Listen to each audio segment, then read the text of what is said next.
Hi guys, today I am sharing my take on these new palettes from Natasha Denona. This brand is available on the Beautylish website. That's where I got my palettes. And I feel like this brand has been really buzzed about in the online beauty community. A lot of questions surrounding the larger Natasha Denona eyeshadow palettes that are $200 some. I saw those, I thought they looked gorgeous, but personally, I wasn't quite ready to give in to the hype on those yet. And then when I realized, oh, they have some smaller eye palettes and also some lip palettes, I thought I'll go that route and try a couple of these and report to my viewers on them. So whether you get an eye or a lip palette, there are 5 colors each, and they're the same sort of packaging style. They feel very lightweight, honestly kind of a cheap feel to the outer packaging to me. I guess I was expecting something a little bit more heavy duty. There is a slot for a brush, but no brushes come with either of these palettes. For the eyes, I chose the eye palette number 5, and all of the shades do have specific names, and those are all pointed out there on the back. And here's a look at the lip palette I got. I chose palette number 2, Rosy Plum Tints. On the Beautylish website, there were 13 different eyeshadow palettes to choose from, and it really was difficult. I thought there were a lot of beautiful looking color combinations, and they had, I thought, really good pictures of them and swatches, and you're really able to get a sense of what they look like there. So 13 to choose from, $48 each on the eye palettes. And then for the lip palettes, I counted 12 on there, and these are $42 each. So just a little bit cheaper than the eye palettes. And are you ready for a big split review here? Because I feel really great about one of these things and not so great about the other. And the one that I love is the eye palette. I think this is such a special little palette. At a glance, you look at it and I think, dang, you know, that's a flashy palette. That's got some fun, different things going on there. But at the same time, like, it can be a very basic, easy to wear palette also when you look toward this end. And I literally use this today. I will show you a demo, and I just go this side to this side, and I keep adding elements to it. Each one is a different finish. I absolutely adore the color variety. Part of me thinks this is just going to launch me into wanting to try more of these little palettes or a larger palette, but then at the same time, I feel so satisfied with this palette. Like, I don't know if I would love a color combination better than I love what's in here. For that price, for $48 for 5 eyeshadows, and they're not tiny shadows, so I'm happy about that, but for that price, I am so glad this turned out to be such a versatile palette that can do such a wide variety of looks. And if you love plums, you can go like every plum purpley direction you want to, because you got this really interesting, like, there's a little bit of mauve in it. When this color shears out, I almost see a hint of like a goldeny brownish thing happening. It's so different, so unique. You've got your very dark matte plum, and then over here it's like a satin finish, bright orchid shade. Over here, by the way, is this pearly kind of like soft golden beige, and this color right here, so interesting. It's funny because I was mentioning the olivine color in my Lorac Pro 2 palette not that long ago, and how much I love that shade that's like a light green, but it's not a mint green. It's like a very light golden olive, and that's exactly what this is, only in a really like sparkly finish. Sometimes I see more gold in this shade, sometimes I see more of that like light olive green, and I just love it. It's such a fun twist with this palette. And the swatches you see are one swipe swatches, so I went into the product like boop, and then I just went one swipe on my skin, and I'm so impressed with what these shadows can do. There is such a softness to these kind of pearly and metallic tones. The matte shadow feels a lot like the mattes from my Visart palette, so it's a little bit more dry feeling, and I kind of like that in the sense that when I use it, it doesn't kick up fallout, but it's still very pigmented. It has a drier feel than some matte shadows. Like,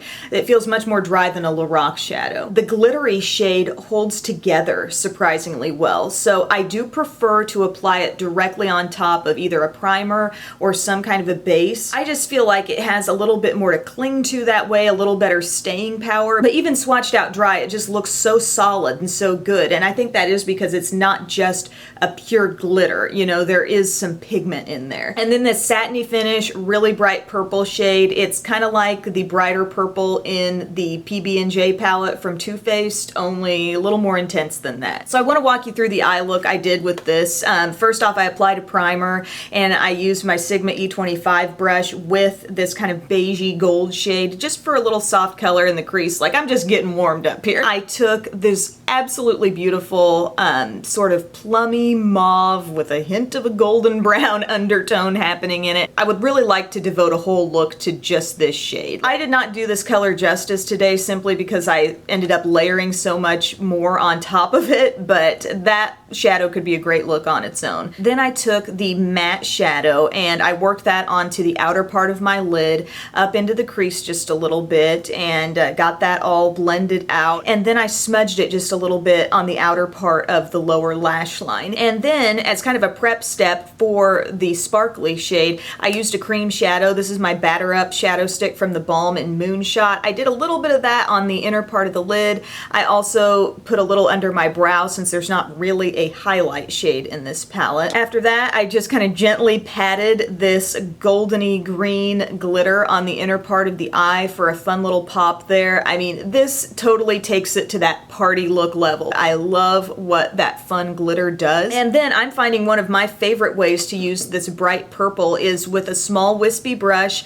This one's from Sigma, and I just take that all around like the outer part of the eye. I use it kind of like a transition color. And then today I took it kind of low. I went just under the lower lash line a little bit to make it kind of smoky down there, but like an unexpected smoky pop. I went with a light liner in the lower inner rim, and I added some black liquid liner across the upper lash line and some lashes, and I'm just so pleased with the finished look. This is a palette that could have gone any number of directions. I really just wanted to show a little bit of every shadow today, but you definitely could do a more minimal look. Like I said, leave these two like party animals out of the mix and you've got a very like easy to wear, little bit more natural look, but there's still a lot of punch in all of these shades. So I think you gathered by now, yes, I think this was worth it. I'm happy with it. The quality was there, the variety was there.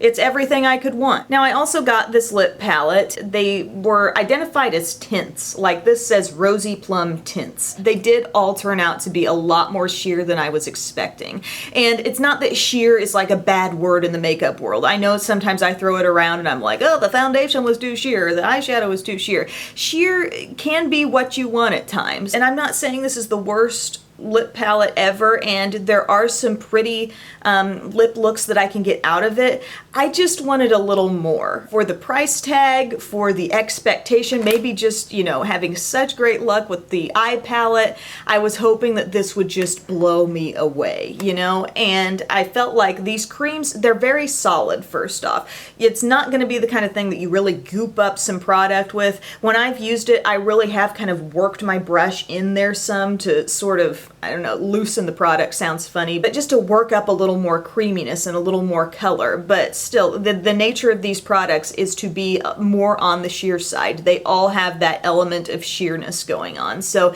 you have a light pink, you have this little bit deeper mauve pink that I've been wearing on my lips throughout the video, and it's really like, it looks just like my lip color. And these three shades that get a little bit deeper, I think, you know, they look somewhat different each swatch of them, but on my lips they all kind of take on a similar look. So there's a warmer red, kind of a cooler berry red, and then a darker plum. None of these shades have shimmer. There is kind of a nice comfortable creaminess, but not a greasiness on the lips, so I do appreciate that. They seem to stay in place and don't, you know, slide around too much. One thing I didn't really like is if you inadvertently kind of lick your lips, it's almost a little bit of a bitter taste that comes off of these. And smell, I mean, they just smell like makeup. They have just a makeup-y smell. There's no real like flavor added. I don't feel like there's been any effort to add a specific scent to these products, but I'm not really loving the taste. Also, if you're gonna be a lip palette, you know, a smallish lip palette,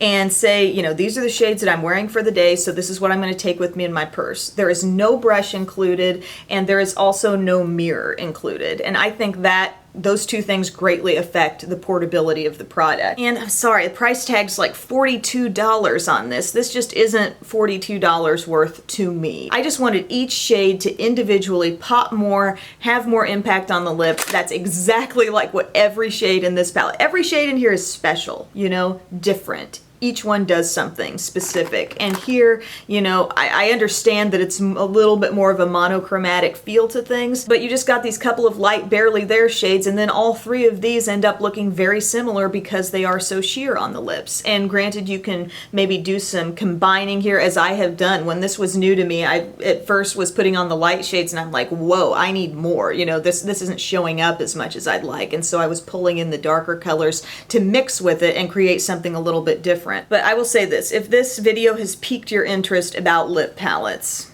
go to eyeslipsface.com. This one, I believe it's less than $10, might be $6 or $8 from e.l.f. These are like lipsticks, literally just pressed into a palette. I find each color in here to be special and different from the next. You get a nice compact with a mirror and a brush. e.l.f. wins on the lip palette front, I'm sorry. So I think that wraps up my little Natasha Denona review of these 5 color palettes. Really, really pleased with my eyeshadow palette. I would definitely consider buying another one of these. I love the quality so much. I am kind of intrigued and curious as to how some of the other ones would perform, because just looking at the color combos online, there are some beautiful ones out there. For the lip palette, I'm just kind of turned off by this concept from this brand. I wouldn't buy any more. But yeah, if you guys have tried these, I would love to know what you think about them, what colors you've tried, what you've enjoyed. Let's get a conversation going in the comments section. Thank you so much for watching, and I'll see you guys in my next video. Bye.